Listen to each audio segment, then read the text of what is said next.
తల్లిదండ్రులు కావాలనుకునే మీ కలని నిజం చేసుకోండి. ఆర్థిక స్థితికి అనుకూల పద్ధతిలో మామ్ IVF తో.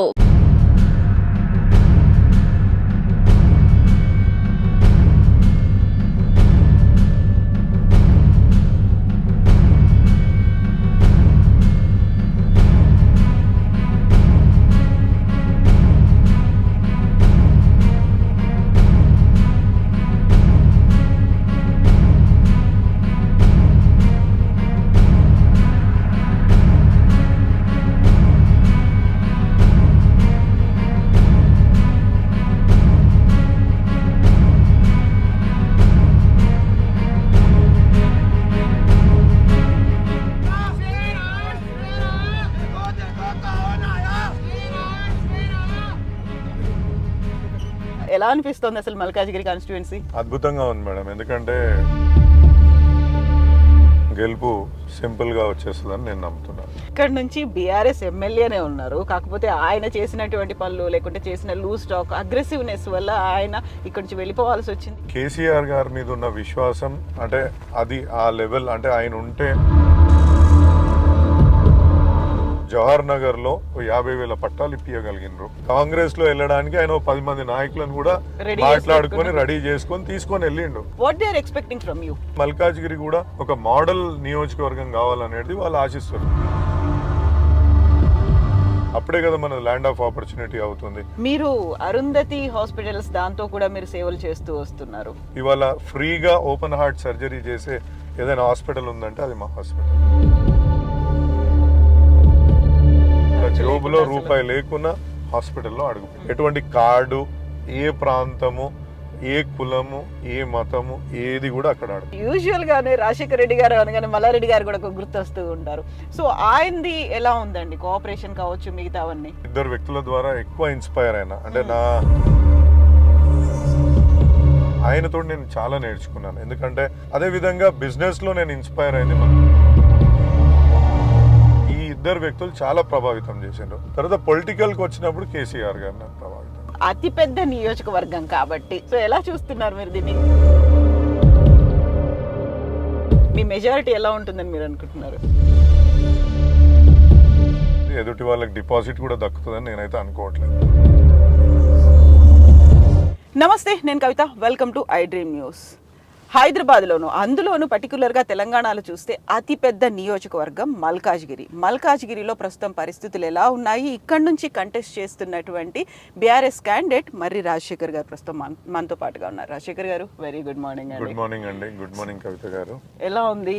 మీరు క్యాంపెయినింగ్ అనేది సిన్స్ ద బిగినింగ్ చేస్తున్నారు, అందులోనూ మీకు మల్కాజ్గిరి అనేది గతంలో మీరు కంటెస్ట్ చేస్తారు ఎంపీగా కాబట్టి, ఇప్పుడు ఇలా ఎలా అనిపిస్తుంది అసలు మల్కాజ్గిరి కాన్స్టిట్యుయెన్సీ? అద్భుతంగా ఉంది మేడం, ఎందుకంటే గౌరవ ముఖ్యమంత్రి గారి మీద చాలా విశ్వాసం ఉంది ప్రజలకు. ఆయన చేస్తున్న అభివృద్ధి కానీ, సంక్షేమ పథకాల గురించి కానీ చాలా అద్భుతంగా, అంటే ప్రజలకు కేసీఆర్ గారు తప్ప ఎవరు కనిపించట్లా. అలాగే ఆయన చేస్తున్న అభివృద్ధికి, ఆయన చేస్తున్న సంక్షేమానికి తోడుగా మా వంతు మేము కూడా కృషి చేస్తే గెలుపు సింపుల్గా వచ్చేస్తుందని నేను నమ్ముతున్నాను. సో మల్కాజ్గిరి అనేది ఒక చిన్న కాన్స్టిట్యుయెన్సీ కాదు, చాలా పెద్ద కాన్స్టిట్యుయెన్సీ. ఇక్కడ ఉన్నటువంటి మండలాల నెంబర్లు ఇవన్నీ కూడా చాలా పెద్దగా ఉన్నాయి. అందులో ఒక మిక్స్డ్ కల్చర్ ఉంటుంది. ఇక్కడ మినీ ఇండియాగా కనిపిస్తుంది. డిఫరెంట్ పీపుల్ అందరూ వచ్చి ఇక్కడ ఉంటారు వేరే ప్లేసెస్ నుంచి. వాళ్ళతో కోపపోవడం, వాళ్ళతో కలిసి ముందుకెళ్ళడం ఎట్లా అనిపిస్తుంది? నిజంగా చాలా ఇంట్రెస్టింగ్ ఉందండి. ఇక్కడ నాకు తెలిసి హైయెస్ట్ లిటరసీ ఎమంగ్ ఆల్, అంటే మన స్టేట్లోనే one of the highest literacy ఉన్న నియోజకవర్గం ఇది. ఇక్కడ చాలా, అంటే డిఫెన్స్ అధికారులు రిటైర్ అయ్యి డిఫెన్స్ నుంచి వాళ్ళు ఉంటారు, రైల్వే ఎంప్లాయీస్ ఉంటారు, అదేవిధంగా ఆర్టీసీ ఎంప్లాయీస్, ఇంకా అనేక రంగాల్లో పనిచేసే వ్యక్తులు ఇక్కడ మనకు కనిపిస్తుంటారు. అంటే ప్రైవేట్ రంగము కానీ, పబ్లిక్ సెక్టర్ రంగం నుంచి రిటైర్ అయిన వాళ్ళు, ఇంకా ముఖ్యంగా చెప్పాలంటే పెద్దవాళ్ళు, రిటైర్ అయిన వాళ్ళు కూడా చాలామంది ఇక్కడ ఉన్నారు అని చెప్పుకోవాలా. నిజంగా ఒక ఇంట్రెస్టింగ్, అంటే ఒక మిక్స్ ఆఫ్ ఎవ్రీథింగ్, చాలా ఇంట్రెస్టింగ్ గా ముందుకు పోతున్నామండి. మంచిగా అనిపిస్తుంది అది. సో ఇంతకు ముందు ఇక్కడ నుంచి బీఆర్ఎస్ ఎమ్మెల్యేనే ఉన్నారు, కాకపోతే ఆయన చేసినటువంటి పనులు లేకుంటే చేసిన లూజ్ టాక్ అగ్రెసివ్నెస్ వల్ల ఆయన ఇక్కడ నుంచి వెళ్ళిపోవాల్సి వచ్చింది, ఆ టికెట్ అనేది మీకు వచ్చింది. సో అదేమన్నా అవుతుందో తెలుస్తుందా మీకు కార్యకర్తలు క్యాడర్ నుంచి ఇక్కడ ఉన్నటువంటి ప్రజల దగ్గర నుంచి? కరెక్ట్, 100% అండి. ఏంటంటే నేను ఇంతకుముందు చెప్పినట్టే కేసీఆర్ గారి మీద ఉన్న విశ్వాసం అంటే అది ఆ లెవెల్, అంటే ఆయన ఉంటే ఆయన మళ్ళీ సీఎంగా ఉంటే మాకు ఇంకా డెవలప్మెంట్ ఉంటుంది, డెవలప్మెంట్ ఆగదు హైదరాబాద్లో అనేది పూర్తిగా ప్రజలు విశ్వసిస్తున్నారు. అంటే నేను ఎక్కడ రెసిడెంట్ వెల్ఫేర్ అసోసియేషన్స్ దగ్గరికి వెళ్ళినా, ఒక బస్తీలో ప్రోగ్రామ్ పెట్టుకున్నా, ఇంకా ఎక్కడికి వెళ్ళినా కానీ ఈ యొక్క స్పందన వస్తుంది. అంటే ఆయన ఉంటే ఇంకేదైనా మనకు హైదరాబాద్లో జరుగుతుంది అని. అదేవిధంగా మనం చూస్తున్నాం ఇవాళ నగరాభివృద్ధి ఏ విధంగా జరిగింది, నగరం ఏ విధంగా విశ్వనగరంగా తీర్చిదిద్దుతున్నారు. ఇవాళ అనేక కంపెనీలు ఇక్కడ వచ్చి ఉద్యోగ అవకాశాలు కల్పిస్తున్నారు. కేవలం ఐటీ సెక్టరే కాదు, ఫార్మా ఇండస్ట్రీ కానీ ఇంకా అనేక రంగాల్లో అలైడ్ బిజినెసెస్ అన్నీ కూడా ఇవాళ గ్రోత్ ఫ్యాక్టర్. ఇవాళ హైదరాబాద్ ఒక ల్యాండ్ ఆఫ్ ఆపర్చునిటీస్ అయిపోయింది. సో దాన్ని పూర్తిగా విశ్వసిస్తున్నారు. ఇప్పుడు చదువుకున్న వ్యక్తులు కూడా 100% వాళ్ళు ఏమంటారంటే కేసీఆర్ గారు వల్లనే ఇంత డెవలప్మెంట్ వచ్చింది. ముఖ్యంగా మళ్ళీ కేటీఆర్ గారు కూడా కష్టపడేది వాళ్ళు చూస్తున్నారు. ఏ విధంగా అంటే ఒక ప్రజలకు అవసరమయ్యే విధంగా వాళ్ళు కష్టపడుతున్నారు అనేది వాళ్ళు పూర్తిగా నమ్ముతున్నారు. సో దానికి అనుగుణంగానే ఇక్కడ ఎలక్షనీరింగ్ ఉంది. మేము కూడా దానికి కొంచెం యాడ్ చేయగలిగితే, అంటే సౌమ్యంగా ఉండి ప్రజల వద్దకు వెళ్ళి వాళ్ళ సమస్యలను తెలుసుకొని ఆ సమస్యలు పరిష్కరించే దిశగా మేము కూడా అడుగులేస్తే 100% గెలిచిపోతాం. సో ఫస్ట్ లిస్ట్లో ఇక్కడ హనుమంతరావుకి ఇచ్చారు, బట్ ఆయన చేసినటువంటి అగ్రెసివ్నెస్ లేకుంటే చూపించినటువంటి వీటన్నిటి వల్ల ఆయన ఇక్కడ నుంచి వెళ్లాల్సి వచ్చింది, మీకు వచ్చింది. అది కూడా ఏంటి బీ ఫార్మ్స్ ఇచ్చే టైంకి వచ్చింది. So there is a gap మిగతా క్యాండిడేట్స్కి మీకు మధ్యలో ఉన్నటువంటి అనౌన్స్మెంట్ కావచ్చు, బీ ఫార్మ్ కావచ్చు. ఈ టైం పీరియడ్ని మీరు ఎలా యూటిలైజ్ చేసుకున్నారు? నాకు ఎప్పుడైతే పార్టీ అంటే అధిష్టానం చెప్పి నాకు ఇక్కడ వర్క్ చేయండి, ఎందుకంటే అతను మనం అన్ని రకాలుగా గౌరవించుకున్న పార్టీని ధిక్కరించి వెళ్తున్నాడు కేవలం కొడుకు గురించి, ఆ యొక్క ఆస్పెక్ట్ నిజంగా అది పబ్లిక్ కూడా సహించరు. కాబట్టి నువ్వు పోయి వర్క్ చేయి అక్కడ అని చెప్పడం జరిగింది. నేను వెళ్ళి ప్రతి ఒక్క ఏరియాలో ఇక్కడ 9 కార్పొరేటర్ డివిజన్స్ ఉన్నాయి. ఈ ప్రతి డివిజన్స్లో వెళ్ళి అంటే జనరల్గా ప్రజలతో మమేకమై వాళ్ళతో తిరిగి వాళ్ళ కష్ట సుఖాలు తెలుసుకుంటూ ముందుకెళ్తున్న సందర్భం. అక్కడ ప్రతి ఒక్కరు అంటే వాళ్ళు ఒకటే స్పష్టంగా చెప్తున్నారు, మైనంపల్లి అనే వ్యక్తి ఆయన సొంత లాభం కోసమే చూసుకున్నాడు కానీ నియోజకవర్గ అభివృద్ధి చేయలేదు. మన ఇలా ప్రభుత్వం చిత్తశుద్ధితో ఉన్నది, పక్క ఎమ్మెల్యేలు పనిచేసిండ్రు. ఇప్పుడు ఉదాహరణకు ఎల్బీ నగర్లో మనకు ఎన్నో ఫ్లైఓవర్లు నిర్మించుకోగలిగాం. ఇక్కడ పాత మన ఇంకా ఇంతవరకు కూడా ఇది ఒక చక్ర దిగ్బంధంలో ఉన్నట్టు ఉంటుంది బేసికలీ ఏది మన మల్కాజ్గిరి నియోజకవర్గం. ఎందుకంటే చుట్టూ రైల్వే లైన్లతోటి ఇది మొత్తం రైల్వే క్రాసింగ్స్ తోటి చాలా ప్రజలు ఇబ్బంది పడతారు. ఎక్కడ రైల్వే క్రాసింగ్ ఆగినా మనకు ఎఫెక్ట్ పడుతుంది. ఒక మెడికల్ నీడ్ ఉన్నా, ఒక పిల్లలు కాంపిటేటివ్ ఎగ్జామ్స్ పోవాలన్నా ఈ సమస్యల పైన ఎక్కడ ఆయన చొరవ చూపెట్టి డెవలప్ చేసుకోలేదు. అదే పక్క నియోజకవర్గం ఎమ్మెల్యేలు చేసుకున్నట్టు ఇతను చూపెట్టలేదు. అదేవిధంగా మనం చూస్తున్నాం ఇవాళ అనేక భూ సమస్యలు ఉన్నాయి, రెవెన్యూ సమస్యలు ఉన్నాయి. ఇవాళ పక్క ఎమ్మెల్యేలు ఉదాహరణకు ఇప్పుడు జవహర్ నగర్ లో 50,000 పట్టాలు ఇప్పియగలిగినరు ప్రభుత్వము, అక్కడ ఉన్న మంత్రి మల్లారెడ్డి గారు చొరవ తీసుకొని. అదేవిధంగా ఎల్బీ నగర్ లో కొన్ని ప్రాంతాల్లో ఎప్పటి నుంచో ఉన్న సమస్యలని, అంటే ఎండోమెంట్స్ తోటి ఉన్నది, వర్క్ ప్రాపర్టీ తోటి ఉన్నది, అర్బన్ ల్యాండ్ సీలింగ్ తోటి ఉన్నాయి, మరియు భూదాన్ ప్రాపర్టీస్ తోటి ఉన్న సమస్యలన్నీ పరిష్కారం చూపించగలిగిన. ఎందుకు పరిష్కారం అంటే ప్రభుత్వం కూడా ఇదే ఆలోచించింది, మన ప్రజలని ఇబ్బంది పెట్టకూడదు, మన ప్రజలతోటి మనకి ఇష్యూస్ ఉండకూడదు. 30-40 ఏళ్ళు ఇల్లు కట్టుకున్నాక ఇదేదో ప్రభుత్వ భూమి అని వర్గీకరించి వాళ్ళని ప్రతిరోజు ఎంఆర్ఓ నోటీసులు ఇచ్చి ఆ రకమైన ఇబ్బందులను చేయకూడదు అనేది వాళ్ళ యొక్క సంకల్పం. దాన్ని వేరే ఎమ్మెల్యేలు యూటిలైజ్ చేసుకున్నారు కానీ ఇక్కడ ఉన్న ఎమ్మెల్యే ఎక్కడ యూటిలైజ్ చేసుకోవాలి. ఇక్కడ ప్రతి దగ్గర మీరు చూడండి, ఇక్కడ మధురా నగర్ అని 278 సర్వే నెంబర్ అని అది నెరెడ్మెంట్ ప్రాంతానికి కొంచెం వస్తుంది, 230 ఎకరాలు అండి. అందులో ఆ 230 ఎకరాలకు సంబంధించి అంటే వాళ్ళకు వెసులుబాటు అంటే ఏ విధంగా అంటే వాళ్ళకి సాల్వ్ చేద్దామనే దిశగా ఒక్క రోజు కూడా రిప్రజెంటేషన్ గవర్నమెంట్కి ఇవ్వకపోవడం, మల్లికార్జున్ నగర్ అని ఇక్కడ గౌతమ్ నగర్ డివిజన్లో వస్తుంది, అక్కడ యుఎల్సి సమస్యలు ఉన్నాయి. భరత్ నగర్ అని మన మల్కాజ్గిరి డివిజన్లో వస్తుంది, అందులో ఏంది 40 ఏళ్ళ నుంచి కట్టి ఉన్నారు, ఇవాళ కొత్తగా మళ్ళీ ఏదో ఎఫ్టిఎల్ సమస్య అని వాళ్ళని రోజు వేధించడం, అక్కడ రిజిస్ట్రేషన్స్ కాకపోవడం. అంటే ముఖ్యంగా ఏమవుతుంది అంటే మధ్యతరగతి ఎక్కువ, ఇక్కడ మధ్యతరగతి ప్రజలు ఎక్కువ ఉన్నారు. ఈ మధ్యతరగతి ప్రజలకి ఎప్పుడో కొనుక్కున్నారు, what ever happened is happened. ఆ కొనుక్కున్న తర్వాత వాళ్ళు ఇప్పుడు బ్యాంక్ లోన్కి వెళ్ళి ఒక పైన ఇల్లు కట్టుకోవాలనుకున్నా, పిల్లల పెళ్లిళ్ళు చేయాలన్నా, పై చదువులకు పిల్లల్ని పంపించాలన్నా బ్యాంకుల దగ్గరికి వెళ్తే మీ యొక్క పత్రాలు చెల్లవు అనే విధంగా బ్యాంకులు చెప్పడము, వాళ్ళకి అనేక ఇబ్బందులు గురవుతున్నారు. వీటిని పక్క ఇప్పుడు మీరు కుకుట్పల్లి వెళ్ళినా అక్కడ ప్రాబ్లమ్ సాల్వ్ చేసుకున్నారు ఈ భూ సమస్యలని పబ్లిక్కి సంబంధించి. సో ఇక్కడ మాత్రం అటువంటి ప్రయత్నం జరగలేదు. ఇప్పుడు మీరు కొన్ని నియోజకవర్గాలకు, మన హైదరాబాద్లో ఉన్న నియోజకవర్గాలకు వెళ్తే మీకు ఒకటి స్పష్టంగా కనిపిస్తుంది, ప్రతి డివిజన్లో 1-2 మల్టీపర్పస్ హాల్స్ కూడా కట్టుకున్నారు. అందులో ముఖ్యంగా కుకుట్పల్లిలో అయితే మీకు అంటే ఏమంటారు, స్విమ్మింగ్ పూల్ తోటి, ఇండోర్ స్టేడియం తోటి కూడా మల్టీపర్పస్ నిర్మించుకోవడం జరిగింది. ఇక్కడ అటువంటిది ఎక్కడ కూడా జరిగినట్టు కనిపించలేదు. అంటే ప్రభుత్వం చిత్తశుద్ధి ఉంది. మీరు చూడాల్సింది ఏంటంటే స్థానికంగా ఉన్న ఎమ్మెల్యే చొరవ తీసుకొని దాన్ని చేయలేకపోవడం, అదే విధంగా అతనికి యూటిలైజ్ చేసుకోకపోవడం. ఇప్పుడు మీరు కాన్స్టిట్యుయెన్సీ డెవలప్మెంట్ ఫండ్ అని ఎమ్మెల్యేకి అతను సంతకం పెడితే అక్కడో 10 లక్షలు, ఇక్కడో 15 లక్షలు వర్క్ జరుగుతుంది. అటువంటిది కూడా సుమారు 6 కోట్ల రూపాయలని అంటే ఏమంటారు ఒట్టిగా మిగిలిపోయాయి. ఇవాళ ఖర్చు పెట్టలేని పరిస్థితి. ఇవాళ అంతెందుకండి, ఒక్కసారన్నా ప్రజల సమస్య మీద మీరు అసెంబ్లీలో ఒక్క ప్రశ్న వేసిండ్రా? మీకు చిత్తశుద్ధి ఉంది, డెవలప్మెంట్ మీద ఇది ఉంది అనుకున్నప్పుడు ఒక్క ప్రశ్న ఎంతసేపు? ఇప్పుడు వెంబడ వెళ్ళి మీరు కాంగ్రెస్ లో కూడా ఒకటి విచిత్రం చూస్తే ఆశ్చర్యపోతారు. ఇప్పుడు కాంగ్రెస్ లో వెళ్ళడానికి ఆయన 10 మంది నాయకులను కూడా మాట్లాడుకొని రెడీ చేసుకొని తీసుకొని వెళ్ళి ఓన్లీ కొడుకుకి ఆయనకి టికెట్ తెచ్చుకోండి, కానీ వాళ్ళని మాత్రం మొండి చేయి చూపించాడు. ఇప్పుడు నక్క ప్రభాకర్ గౌడ్ అని పాపం ఎప్పుడో సీనియర్ లీడర్ అతను మేడ్చల్కి ఆశించిండు, అరే ఇతనితో వెళ్తే నాకు కాంగ్రెస్లో నాకు మేడ్చల్ నుంచి వస్తుందని. భూపాల్ రెడ్డి అని కుత్బుల్లాపూర్ నుంచి ఉన్నాడు, కుత్బుల్లాపూర్ నుంచి అతనేం ఆశించిండు, నాకు కుత్బుల్లా టికెట్ వస్తుందని. వాళ్ళకి ఎవరికి ఏం రాలేదు, తండ్రి కొడుకులకు మాత్రం టికెట్ వచ్చింది అక్కడ. సో అది కూడా ఇక్కడ రానందుకు, ఇక్కడ ఇవ్వమని చెప్పినందుకు అక్కడికి వెళ్లాల్సి వచ్చింది. ఇక్కడ మీరు గ్రౌండ్ లో తిరుగుతున్నప్పుడు వచ్చినటువంటి పబ్లిక్ రెస్పాన్స్ అనేది ఎట్లా అనిపించింది? అంటే గతంలో ఇక్కడే బీఆర్ఎస్ సిట్టింగ్ ఎమ్మెల్యే ఉన్నారు, మీరు చెప్పినట్టుగా ప్రభుత్వము బీఆర్ఎస్ దే, ఎమ్మెల్యే బీఆర్ఎస్ అయినప్పటికీ కూడా ప్రాపర్ రెస్పాన్స్ అనేది లేకపోవడం అనేది, what they are expecting from you?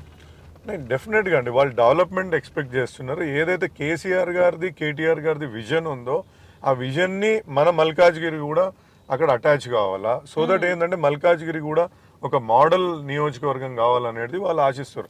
ఇక్కడ చెరువుల ఇంకా కూడా అండి, ఇవాళ మన హైదరాబాద్ని ఒక మౌలిక సదుపాయాలని మెరుగుపరుచుకోవాలా. ఇవాళ ఒక పబ్లిక్ సెక్టర్ కంపెనీస్ కానీ లేకపోతే బయటి నుంచి వచ్చే విదేశీ సంస్థలు కానీ ఇక్కడికి వచ్చినప్పుడు ఏం చూస్తాయి, మౌలిక సదుపాయాలు ఎట్లున్నాయి, శాంతి భద్రతలు ఎట్లున్నాయి, అదేవిధంగా ఇవాళ ఏమైనా ఎలక్ట్రిసిటీ ప్రాబ్లమ్స్ ఉన్నాయా, లేకపోతే వాటర్ ప్రాబ్లమ్స్ ఉన్నాయా అనేది వాళ్ళు ప్రధానంగా చూసేది.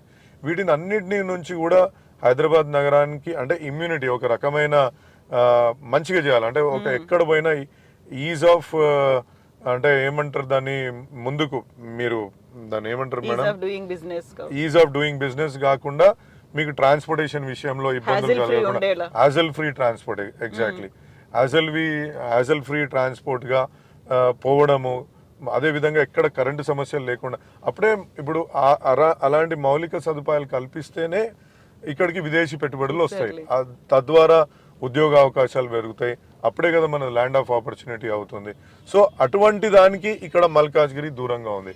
ఇక్కడ ఒక్క వర్షం వస్తే ఇక్కడ అనేక కాలనీలు ఇప్పటికీ కూడా మునిగిపోయే పరిస్థితి ఉంది. ఇక్కడ సీఫిల్ కాలనీ అని, సరస్వతి నగర్ కాలనీ అని, ఇవన్నీ ఏది మన బండ చెరువు కింద అనే ఒక చెరువు ఉంది, దాని కింద ఉన్న కాలనీల సమస్య ఇది. దానిపైన కూడా అనేక కాలనీలు ఉన్నాయి, అక్కడ కొంచెం వర్షం పడితే ఆ కాలనీలు మునక ప్రాబ్లము. వీటన్నిటిని సాల్వ్ చేసినట్టయితే ఎక్కడ కనిపించట్లే. అరే హైదరాబాద్ నగరం కేసీఆర్ గారి ఆధ్వర్యంలో డెవలప్ అవుతుంది, మా ఎమ్మెల్యే ఏం చేస్తుండో ఏం లేదు, ఆయన పర్సనల్ ఎజెండా. ఇక్కడ మీకు బ్లూ షీట్స్ కనిపిస్తాయి మీరు ఎక్కడికి వెళ్ళినా, కన్స్ట్రక్షన్ అనేది కన్స్ట్రక్షన్ కాదండి, మీరు బ్లూ షీట్స్ ఒక ఓపెన్ ల్యాండ్ మీద చుట్టుముట్టు బ్లూ ఒక ఎంక్రోచ్మెంట్లు ఇవన్నీ అవన్నీ ఇక మీరు ఊహించుకోవచ్చు. అటువంటి వాటి మీద ఇంట్రెస్ట్ కానీ మిగతా దాని మీద ఇంట్రెస్ట్ లేదు వీళ్ళకి. సో మీరు గతంలో కంటోన్మెంట్కి ఇన్ఛార్జ్గా కూడా ఉన్నారు. మల్కాజ్గిరి నుంచి ఎంపీగా కంటెస్ట్ చేసినప్పుడు మొత్తం కంప్లీట్గా ఓవర్ వ్యూ అనేది మీకు వచ్చింది కదా. మీకు పర్టికులర్గా ఇక్కడ ఈ సమస్యలు ఉన్నాయి, వీటిని సాల్వ్ చేయాలి, వీటి గురించి మనం పోరాడతాము అని ముందుకు వెళ్ళినప్పుడు వచ్చినటువంటి రెస్పాన్స్ ఎలా ఉందండి పార్టీ వైపు నుంచి? ఎందుకంటే ఇక్కడ గతంలో బీఆర్ఎస్ సిట్టింగ్ ఎమ్మెల్యేనే ఉన్నారు, ఆయన కాదని మీకు టికెట్ ఇచ్చిన తర్వాత పార్టీ వైపు నుంచి వస్తున్నటువంటి కోఆపరేషన్ కావచ్చు, వాళ్ళ దగ్గర నుంచి ఎలాంటి సజెషన్స్ వస్తున్నాయి? మేడం, ముందు నుంచి మీరు ఒక్కటి గమనించాలి, ఇవాళ ఒక ఎమ్మెల్యే ఒక పని చేసుకుంటూ అంటే ప్రభుత్వ సహకారం లేని ఏ పని కాదు. Exactly right. వాళ్ళకి రొటీన్ గా ఒక నియోజకవర్గానికి వచ్చే నిధులన్నీ నిధులు కాకుండా ప్రభుత్వం కూడా అరే ఇక్కడ నీడ్ ఉంది, మనం ఈ నీడ్ ప్రకారంగా పని చేయాలా అని మన ఎమ్మెల్యే గారు చెప్పినప్పుడు ప్రభుత్వం కూడా స్పందించి అక్కడ పెట్టుబడి పెడుతుంది. సో దట్ ఏంటి, అక్కడ మళ్ళీ మనకు ప్రజలు ఇబ్బంది పడొద్దు అని డెవలప్మెంట్ అనేది సో ఆ యొక్క అలైన్మెంట్ అనేది ఇక్కడ కనిపించట్లా మీకు. అదే నేను చెప్పదలుచుకున్నాను. అదే ఇప్పుడు మనం వేరే నియోజకవర్గాలకు వెళ్తే అద్భుతమైన ప్రగతి కనిపిస్తుంది. సో మీరు అరుంధతి హాస్పిటల్స్ దాంతో కూడా మీరు సేవలు చేస్తూ వస్తున్నారు. అవునండి. సో ఒక హాస్పిటల్స్కి సంబంధించి అక్కడ ఫ్రీ హెల్త్ చెకప్ దగ్గర నుంచి ప్రతిదీ అక్కడే ఉంటుంది, టెస్ట్ల దగ్గర నుంచి అనేది. I heard about that. Madam, ఇప్పుడు నేను 2019లో ఎంపీ ఎలక్షన్ కాంటెస్ట్ చేసినప్పుడు ఇదే టీఆర్ఎస్ బీఆర్ఎస్ టికెట్ పైన 5,92,000 ఓట్లు రావడం జరిగింది. అప్పుడు కేవలం 8,000 ఓట్ల తేడాతో నేను ఓడిపోవడం జరిగింది. దీని తర్వాత నేను ఒకటే రియలైజ్ అయినా, చాలా మంది చాలా థియరీస్ ఫ్లోట్ చేసిండ్రు, నువ్వు ఎందుకు ఓడిపోయినావు అది ఇది అని అంటే, సరే ఆ థియరీస్ అపార్ట్ నా అనలైజ్ చేసుకుంటే ఏంటంటే ఇంకా ప్రజల దగ్గరికి వెళ్ళాలా, ప్రజలతో మమేకం కావాలా, ప్రజల సమస్యలను తీర్చే విధంగా మనం ముందుకెళ్ళాలా అనేది నేను రియలైజ్ అయిన ఫస్ట్ సబ్జెక్ట్. అంటే ఇప్పటిదాకా చేసింది సరిపోదు, ఇంకా చేయాల్సింది ఎంతైనా ఉంది అనేది నాకు అప్పుడు అనిపించింది. సో అనేక విషయాలపైన చర్చించి, అనేక విషయాలపైన ప్రజలతో చర్చించి ప్రభుత్వ దృష్టికి తీసుకుపోవడం, అనేక ప్రాబ్లమ్ని సాల్వ్ చేయడం, అలాగే వాళ్ళకు కూడా ఒక మన తరఫున ఒక నా నుంచి వాళ్ళకు ఒక బెనిఫిట్ అయ్యే విధమైన ఒకటి. ఎందుకంటే కేసీఆర్ గారిని చూసి ఇన్స్పైర్ అయిన వ్యక్తిని నేను. ఆయన ఏ విధంగా సంక్షేమాన్ని అందిస్తుండో, సో నా తరఫున నేను కూడా ఏం చేయగలుగుతాను అనేది నేను కూడా చూసి అప్పుడు ఒకటి హాస్పిటల్ స్టార్ట్ చేస్తా. కరోనా సమయంలో ఒకటి రెండు దీనికి మళ్ళీ స్ఫూర్తి మా అమ్మగారండి. 1-2 కార్యక్రమాలు చేస్తుంటే మా అమ్మ చెప్పింది, సరే నువ్వు కరోనా టైంలో ఇవి చేస్తున్నావు, ఒకటి సాలిడ్గా మంచిగా ప్రజలకు ఉపయోగపడే పని చేయి అంటే, మరి హాస్పిటల్ పెడదామా అమ్మ, నాకు కూడా నేను ఈ అనలైజ్ చేసుకుంటున్నా, ఒక హాస్పిటల్ పెడితే పెట్టు అన్నది. పెట్టు అనగా నేను అన్న నీ పేరే పెడతా మమ్మీ అంటే, ఆమె ఏమన్నదంటే ఒకటే మాట అన్నది, నా పేరు పెట్టేటుంటే నువ్వు అక్కడ ₹1 కూడా తీసుకోకుండా పని చేస్తా అంటే నా పేరు పెట్టుకో, లేకపోతే నీ ఇష్టము అని చెప్పి. సరే అట్లనే నువ్వు ఎట్లయినా చెప్పినావు, నాకు కూడా ఒక పని చేయాలని ఉంది కాబట్టి అట్లా హాస్పిటల్. ఇక అమ్మ మాట కోసం ఎక్కడ కూడా అక్కడ మీరు హాస్పిటల్కి వెళ్తే ఒక బిల్డింగ్ సెక్షన్ లేదండి. Probably in entire India I can proudly say ఇవాళ ఫ్రీగా ఓపెన్ హార్ట్ సర్జరీ చేసే ఏదైనా హాస్పిటల్ ఉందంటే అది మా హాస్పిటల్. మీరు ఎంఆర్ఐ పరీక్ష చేసుకోవాలనుకున్నా, సిటీ పరీక్ష చేసుకోవాలనుకున్నా, మీకు ఎటువంటి డయాగ్నోస్టిక్ పరీక్షలు చేసుకోవాలనుకున్నా, ఎటువంటి ఆపరేషన్లు చేసుకోవాలనుకున్నా రూపాయితో పని లేకుండా, జోబులో రూపాయి లేకున్నా హాస్పిటల్లో అడుగు పెట్టవచ్చు. ఎటువంటి కార్డు, ఏ ప్రాంతము, ఏ కులము, ఏ మతము ఏది కూడా అక్కడ అడగరు. సో అన్ని ఫెసిలిటీస్ అక్కడే ఉంటాయి. జస్ట్ వాళ్ళు ఏదైనా ప్రాబ్లం ఉంది అనుకుంటే అక్కడికి వస్తే చాలు, just walk in, they can go out హెల్దీగా వెళ్ళవచ్చు. సో ఇప్పుడు ఓవరాల్ గా ఇవన్నీ చేస్తున్న దాని వెనకాల యూజువల్ గానే రాజశేఖర రెడ్డి గారు అనగానే మల్లారెడ్డి గారు కూడా గుర్తొస్తూ ఉంటారు. సో ఆయనది ఎలా ఉందండి కోఆపరేషన్ కావచ్చు మిగతావన్నీ? తప్పకుండా అండి. ఇప్పుడు నేను చిన్నప్పటి నుంచి 2 వ్యక్తుల ద్వారా ఎక్కువ ఇన్స్పైర్ అయినా, అంటే నా జీవితంలో ప్రభావితం చేసింది 2 వ్యక్తులు ఎక్కువ కూడా. ఫస్ట్ చిన్నప్పటి నుంచి మా నాన్నగారు నైతిక విలువలు ఉండాలా, మనం ఒకరికి మోసం చేయకూడదు అనే విషయాలపైన, ఒక ఏ విధంగా సమాజంలో ఉండాలి అనే విషయం పైన ఆయనతో నేను చాలా నేర్చుకున్నాను. ఎందుకంటే ఆయన ఇవ్వాలని కూడా ఒక్కరిని దుర్బలశలాడింది నేను చూడలే, అంటే ఒకరిని తిట్టింది, ఒకరిని ఇబ్బంది పెట్టింది నేను చూడలే.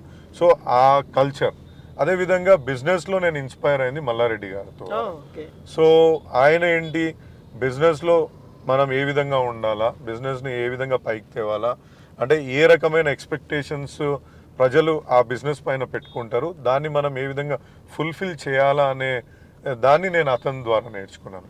సో ఇట్లా ఈ ఇద్దరు వ్యక్తులు చాలా ప్రభావితం చేశారు. తర్వాత పొలిటికల్కి వచ్చినప్పుడు కేసీఆర్ గారు నన్ను ప్రభావితం చేయడం జరిగింది. అట్లా. సో ఇప్పుడు దుర్భాషలు ఆడడం గురించి మనం మాట్లాడుకుంటున్నప్పుడు మైనంపల్లి హనుమంతరావు చేసినటువంటి వ్యాఖ్యల్ని ఇక్కడి ప్రజలు ఎలా చూస్తున్నారు? ఎందుకంటే 5 ఏళ్ల పాటు ఆయన్ని ఎమ్మెల్యేగా ఇక్కడ చూసారు కాబట్టి. So what are their feelings? వాళ్ళు ఎలా రియాక్ట్ అవుతున్నారు యాక్చువల్ గా తను మాట్లాడే టోటల్ కాంట్రాస్ట్ గా అనిపిస్తుంది మేడం. ఒక సౌమ్యమైన వ్యక్తి, ఒక ఒక విలువల కట్టుబడి ఉండే వ్యక్తి, ఒక పనికి నిబద్ధతతో ఉన్న వ్యక్తి అగెయిన్స్ట్ సొంత నిర్ణయాలు, సెల్ఫిష్ డీడ్స్, అంటే సెల్ఫిష్గా ఆలోచించే వ్యక్తిత్వం, అదే మీరు అన్నట్టు ఎదుటి వ్యక్తులకు గౌరవించకపోవడం అనేది ఇక్కడ మీకు స్పష్టంగా కాంట్రాస్ట్ కూడా ప్రజలు చూడగలుగుతున్నారు. సో ఇప్పుడు అదే పరిస్థితుల్లో ఎదుటి క్యాండిడేట్ కూడా అతనే ఉన్నారు, కాంగ్రెస్ పార్టీ నుంచి కంటెస్ట్ చేస్తున్నారు, బీజేపీ వైపు నుంచి కూడా ఇంకో క్యాండిడేట్ మాజీ ఎమ్మెల్సీ కూడా ఉన్నారు. కంప్లీట్ ఫోకస్ అంతా ఇటువైపు ఉంది. ఎట్ ద సేమ్ టైం అతిపెద్ద నియోజకవర్గం కాబట్టి సో ఎలా చూస్తున్నారు మీరు దీన్ని, రాబోయే ఎలక్షన్ ని? నాకైతే ఓపెన్ గా చెప్తున్నాను మేడం, నాకైతే పోటీ కనిపించట్లా ఎక్కడ కూడా. మీరు కూడా ఎంక్వైరీ చేయండి, పోటీ అయితే ఎక్కడ కూడా కనిపించట్లేదు. అబ్సల్యూట్ గా క్లీన్ గా స్వీప్ అనేది కనిపిస్తుంది. ఎందుకంటే కేసీఆర్ గారి మీద అభిమానం, ఆయన పైన నమ్మకం. అంటే ఒక్కటి గమనించాలండి, ప్రతి ఒక్కరి దగ్గర పోయినప్పుడు ఒక మహిళ ఏమంటుంది అంటే, ఏ బస్తీలో పోయినా ఇక్కడ అయ్యా ఇవాళ మాకు నీళ్ళని మేము బెంద పట్టుకొని నీళ్లు తీసుకోవాల్సిన పరిస్థితి లేదు, ట్యాంకర్ గురించి ఎదురు చూడాల్సిన పరిస్థితి లేదు అని వాళ్ళు చెప్తున్నప్పుడు నిజంగా అంటే ఒక గొప్ప వ్యక్తులు ఏ విధంగా పనిచేస్తారు అనేది అక్కడ స్పష్టంగా కనిపిస్తుంది అండి. అంటే ఆ ఒక్కటి చాలు కదా మేడం వాళ్ళకు, అంటే ఇంకా అందాల్సినవి చాలా ఉన్నాయి. సార్ ఇంకా ప్రకటించడం జరిగింది, ఇంకా సార్ చేస్తారనే నమ్మకం ఉంది వాళ్ళకి. అది చెప్పుకుంటూ సార్ మాకు ఈ ఒక్క పాయింట్ చాలు కదా అనే చెప్తుంటే చాలా సంతోషం అనిపిస్తుంది. దాన్నే వాళ్ళు ఇంతకాలం మిస్ అవుతూ వస్తున్నారా, ఒకటి ఫుల్ఫిల్ చేసేసరికి they are very happy. So అలాంటి ఒక ఉదాహరణ మాత్రమే చెప్తున్నాను, అలాంటివి బోల్డ్ ఉన్నాయి వాళ్ళకి కావాల్సినవి. పర్టికులర్ గా మల్కాజ్గిరికి సంబంధించి చూస్తే అవన్నీ ఫుల్ఫిల్ అవ్వాల్సినటువంటి అవసరం అయితే ఉంది. 100% అండి. ఇప్పుడు అనేక సంక్షేమ పథకాలను ప్రవేశపెట్టడం జరిగింది. ఇవాళ మనం చూస్తుంటే ఒక 69 సంక్షేమ పథకాలని ప్రవేశపెట్టడం జరిగింది. ప్రతి ఒక్కటి వేరియస్ స్టేజెస్ ఆఫ్ ఇంప్లిమెంటేషన్లో ఉన్నాయి. కొన్ని ఫేజ్ వైజ్గా విడుదల చేయడం మూలాన బడ్జెట్ కన్స్ట్రెయింట్స్ వలన కొన్ని ఫేజ్ వైజ్గా విడుదల చేస్తున్నారు. తప్పకుండా ప్రతి ఒక్కటి నాకు తెలిసి సంక్షేమాన్ని, నాకు తెలిసి కాదు తప్పకుండా, అంటే ఆ నమ్మకాన్ని కేసీఆర్ గారి పైన, ముఖ్యమంత్రి గారి పైన ప్రజలకు ఉంది. ఇవాళ కాకపోతే రేపు వస్తాయి మాకు, ఎందుకంటే ఫేజ్ వైజ్గా ఇస్తారు, బడ్జెట్ కన్స్ట్రెయింట్స్ ఉంటాయి. ఇవన్నీ కూడా ప్రజలు అర్థం చేసుకుంటున్నారు. ఎందుకంటే ఇవాళ ఒక 10 పనులు చేస్తే 9 పనులని పూర్తి చేసిన ఘనత కేసీఆర్ గారిది. అంటే ఎలక్ట్రిసిటీ విషయంలో తీసుకోండి, మీరు నీళ్ళ విషయంలో తీసుకోండి, ఇవాళ రైతులకు తీసుకోండి, ఇవాళ కార్మికులకు తీసుకోండి, ఏ రంగాన్ని ముట్టుకోలేదండి. ఇవాళ మీకు ఉదాహరణకు చెప్తే నాకే ఆశ్చర్యం అనిపిస్తుంది అండి. ఒక బోధకాలు ఉంటుంది ఒక వ్యక్తికి, ఆ వ్యక్తి పని చేసుకోలేడు, ఆ వ్యక్తికి మనం సపోర్ట్ ఇవ్వాలా లేకపోతే అతని జీవితమే దుర్భరం అవుతుందని ఆలోచించిన వ్యక్తి బహుశా దేశంలో కాదండి, ప్రపంచంలో ఏ నాయకుడన్నా చేసిండా? ఒక ఒంటరి మహిళ ఉంటుంది, ఒక వివక్ష చూపిస్తారు సమాజంలో, వాళ్ళు బయటికి వెళ్ళి పని చేసుకోవాలంటే ఇప్పుడు ఒక 50 ఏళ్ళు ఇంట్లో అంటే పెళ్లి చేసుకున్న తర్వాత 50 ఏళ్ళు వచ్చినాక భర్తని ఏదో దురదృష్టవశాత్తు కోల్పోయి సడన్గా నేను బయటికి వెళ్ళి పని చేసుకోవాలనే పరిస్థితి ఒక మహిళకు వస్తే వాళ్ళు ఏ విధంగా ఉంటారు? వాళ్ళకు చేయూతని ఇవ్వాలి, అటువంటి పరిస్థితిలో వాళ్ళు బయటికి వెళ్ళి పని చేసుకునే పరిస్థితి ఉండదు అని ఆలోచించిన వ్యక్తి బహుశా మీరు చెప్పండి, మీరు కూడా జర్నలిజంలో ఉన్నారు, ఇన్నేళ్ల నుంచి పనిచేస్తున్నారు, ఎక్కడన్నా ఒక్క ఉదాహరణ దేశంలో కానీ ప్రపంచంలో కానీ ఈ విధంగా ఆలోచించిన వ్యక్తి గురించి మీరు చెప్పండి. సో అది ఆ విధంగా ప్రజలకు ఏంటంటే ఒక పూర్తి నమ్మకం. మేడం అతను 100 ఓట్లు తెచ్చిస్తే, అంటే ఉదాహరణకు చెప్తున్నా మీకు, అతను మాకు 100 అంటే 1 to 10 అతనే అండి. మేము 11 ఫ్యాక్టర్లో మేము చేయగలిగితే చాలు. అంటే అతను అనుగుణంగా ప్రజలకు సంబంధించిన సమస్యల పైన మేము మాట్లాడి ప్రజల సమస్యలను దృష్టికి సంబంధిత శాఖలకు తీసుకెళ్ళి మేము పని చేయించుకోగలిగితే 100% ఎవ్వరికి ఏ రకమైన ఇబ్బంది ఉండదండి. సో నవంబర్ 30వ తారీఖున ఎన్నికలు జరగబోతున్నాయి. డిసెంబర్ 3న రిజల్ట్ వస్తుంది. మీ మెజారిటీ ఎలా ఉంటుందని మీరు అనుకుంటున్నారు? నేనైతే ఇక్కడ క్లీన్ స్వీప్ ఉంటుంది అనుకుంటున్నా అండి. 1,00,000 మెజారిటీ తోటి ఉంటుంది. ఎదుటి వాళ్ళకి డిపాజిట్ కూడా దక్కుతుందని నేనైతే అనుకోవట్లేదు. కేవలం మళ్ళీ అదే చెప్తున్నా, కేసీఆర్.